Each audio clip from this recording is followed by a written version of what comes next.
محبت میں مبتلا ہونا ایسا ہے جیسے آپ ایک ہاتھ میں شمع تھامے ہوئے ہیں۔ شروع میں تو یہ آپ کے ارد گرد کی دنیا کو روشن کرتی ہے، لیکن پھر یہ پگھلنے لگتی ہے اور آپ کو تکلیف بھی پہنچاتی ہے۔ آخر میں یہ شمع بجھ جاتی ہے، ہر طرف اندھیرا چھا جاتا ہے اور آپ کے آس پاس صرف اس جلنے کا درد باقی رہ جاتا ہے۔ یہ جملہ کہنے والا شخص یقیناً محبت میں کئی ناخوشگوار تجربات سے گزرا ہوگا۔ شاید آپ میں سے کچھ لوگوں نے بھی یہی محسوس کیا ہو اور کہا ہو کہ یار یہ جملہ میرے جذبات کو بیان کرتا ہے، لیکن جان لیں کہ آپ اکیلے نہیں ہیں۔ ایک تجربہ ایسے لوگوں پر کیا گیا جو محبت میں ناکامی کا سامنا کر چکے تھے، اور ان سے پوچھا گیا کہ انہوں نے کیسا محسوس کیا۔ کچھ حیران کن جوابات سامنے آئے۔ میں آپ کو اس تجربے کی تفصیلات کے بارے میں ابھی بتاتا ہوں، لیکن سوچیں، کیا محبت میں ناکامی کی کہانیاں ہمیشہ ایک جیسی نہیں ہوتی؟ جب آپ کا رشتہ شروع ہوتا ہے تو سب کچھ خوبصورت لگتا ہے، آپ ایک دوسرے سے محبت بھری باتیں کرتے ہیں جیسے گڈ مارننگ، سویٹ ڈریمز۔ پھر آپ ایک دوسرے سے ملنا چاہتے ہیں، ہاتھ تھامنا چاہتے ہیں اور خود کو روک نہیں پاتے۔ زندگی ایک خوبصورت لمحات کے ساتھ گزر رہی ہوتی ہے کہ اچانک آپ کو ایک پیغام ملتا ہے، میں اب یہ نہیں کر سکتا۔ اب آپ حیران ہو جاتے ہیں اور سوچتے ہیں کہ جب سب کچھ ٹھیک چل رہا تھا تو آخر کیا ہوا؟ آپ سوچتے رہتے ہیں، اداس ہوتے ہیں اور اسے بھول نہیں پاتے۔ آپ پوچھتے ہیں آخر میں ہی کیوں؟ آپ اسے سمجھانے کی بڑی کوشش کرتے ہیں لیکن کوئی جواب نہیں ملتا۔ آپ اسے یاد کرتے ہیں، آپ کا دل ٹوٹ جاتا ہے، آپ روتے ہیں اور کبھی کبھی تو بددعائیں بھی دیتے ہیں، لیکن یہ وہی شخص ہے جس سے آپ نے کہا تھا میں تمہارے لیے مر جاؤں گا۔ آپ کے دوست آپ کو اس کے بارے میں بتاتے ہیں اور آپ سوچتے ہیں کہ شاید وہ کسی اور سے محبت کرنے لگی ہو۔ آپ کو غصہ آتا ہے اور کبھی کبھی آپ بیمار بھی محسوس کرتے ہیں۔ آپ اپنے دوستوں سے مدد مانگتے ہیں لیکن وہ کہتے ہیں ہم نے تو تمہیں پہلے ہی بتایا تھا، تم کیسے نہیں سمجھ سکے؟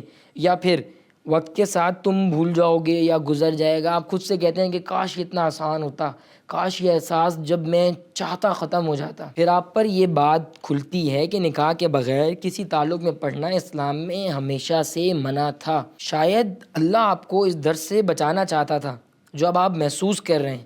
آج کل کی فلمیں، ٹی وی ڈراماز اور سوشل میڈیا ہمیں یہی تو بتا رہے ہیں کہ محبت کرنا کتنا خوشگوار ہوتا ہے، آپ کتنا اچھا بادلوں پہ اڑتا ہوا محسوس کرتے ہیں، لیکن وہ کبھی ہمیں اس درد کے بارے میں نہیں بتاتے کہ جب آپ کا دل ٹوٹتا ہے تو آپ کو کیا کرنا چاہیے۔ اسلام میں محبت کے تعلق کو حرام کہا جاتا ہے۔ جب میں یہ کہتا ہوں تو کچھ لوگ پوچھتے ہیں کہ پھر ہم شادی کیسے کریں؟ کیا ہم بغیر جانے ایک دوسرے کو سمجھے بغیر یہ فیصلہ کر سکتے ہیں؟ حقیقت میں اسلام یہ نہیں کہتا کہ آپ شادی بغیر ملاقات کے کریں۔ اس معاملے کو اکثر لوگ بہت غلط سمجھتے ہیں۔ اب میں اس مسئلے کو تھوڑا سا کلیئر کرتا ہوں، لیکن پہلے میں آپ کو اس موضوع پر اسلام کے ایک بڑے عالم دین کا بیان سناتا ہوں۔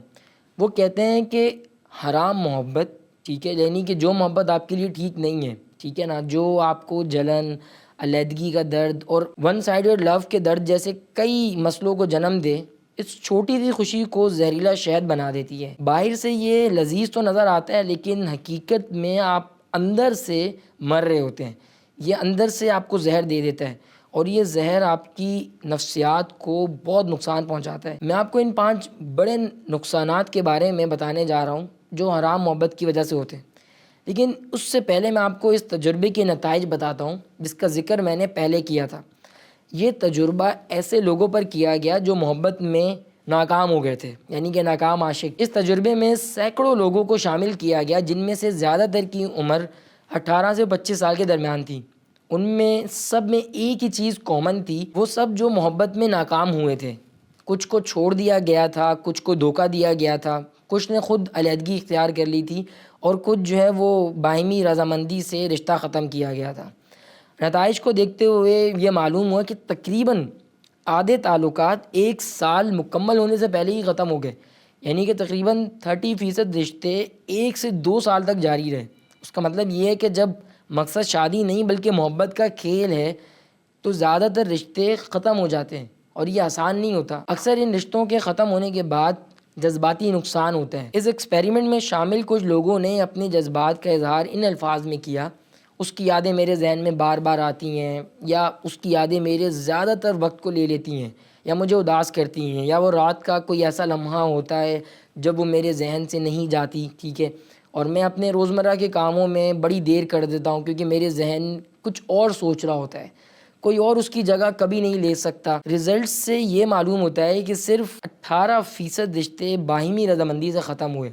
اس کا مطلب یہ ہے کہ زیادہ تر معاملات میں ایک شخص نے دوسرے کو چھوڑ دیا، یعنی کہ ون سائیڈڈ لو۔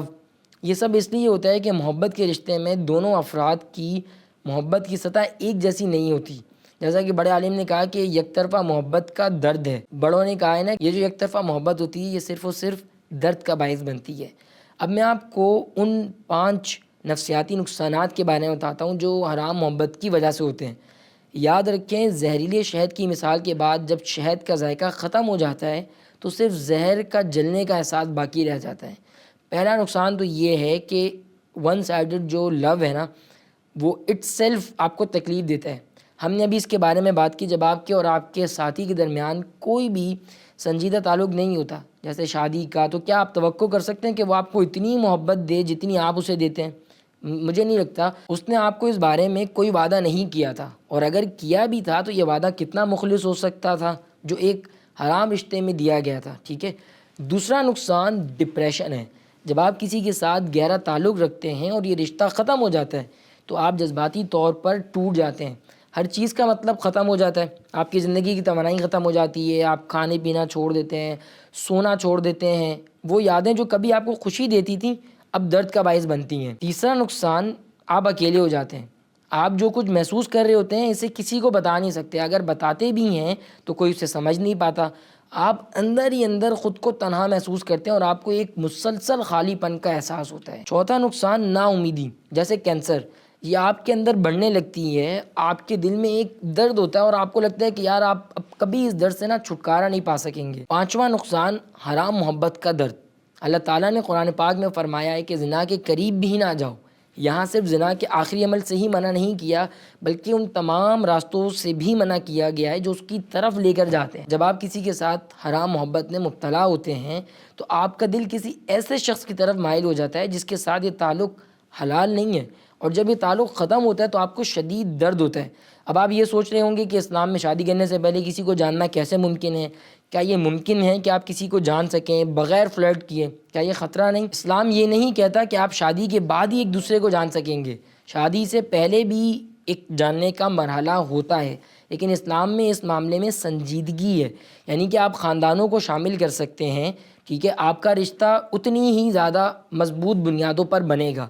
آپ اور آپ کے مستقبل کے ساتھی کے درمیان صرف جذباتی تعلق نہیں ہوگا بلکہ آپ کو یہ بھی دیکھنا چاہیے کہ آپ اور آپ کے مستقبل کے ساتھی کے مقاصد اقدار ایک جیسے ہیں یا نہیں۔ شادی سے پہلے بات چیت ضرور ہو سکتی ہے لیکن اس میں شریعت کی حدود کا خیال رکھنا چاہیے۔ آپ کے والدین یا سرپرستوں کی موجودگی میں ملاقات ہو سکتی ہے، اس کا مقصد یہ ہے کہ آپ ایک دوسرے کو بہتر سمجھ سکیں اور مستقبل کے لیے ایک فیصلہ کر سکیں۔ اب جب کہ آپ کو اس بات کا علم ہو گیا ہے کہ حرام محبت کے کیا نقصانات ہیں، آپ کو اس بات کی اہمیت کا بھی اندازہ ہونا چاہیے کہ اسلام نے کیوں ایسے تعلقات سے منع کیا ہے۔ اسلام کا مقصد ہمیں کسی کی خوشی سے روکنا نہیں بلکہ ہمیں درد اور نقصان سے بچانا ہے۔ اللہ تعالیٰ نے قرآن میں واضح الفاظ میں فرمایا ہے کہ زنا کے قریب بھی نہ جاؤ۔ اس حکم کے پیچھے یہی حکمت ہے کہ آپ کے دل کی حفاظت ہو، آپ کو کسی بھی طرح کے جذباتی اور نفسیاتی نقصان سے بچایا جا سکے۔ لہٰذا اگر آپ کسی سے محبت کرتے ہیں اور آپ اس محبت کو حلال کرنا چاہتے ہیں تو اس کے لیے نکاح کا راستہ اختیار کریں۔ اسلام نے ہمیں نکاح کے ذریعے محبت کے اظہار کا ایک خوبصورت طریقہ دیا ہے۔ نکاح صرف دو افراد کے درمیان ایک معاہدہ نہیں بلکہ یہ دو دلوں کے درمیان ایک پاکیزہ اور دائمی تعلق کی بنیاد ہے۔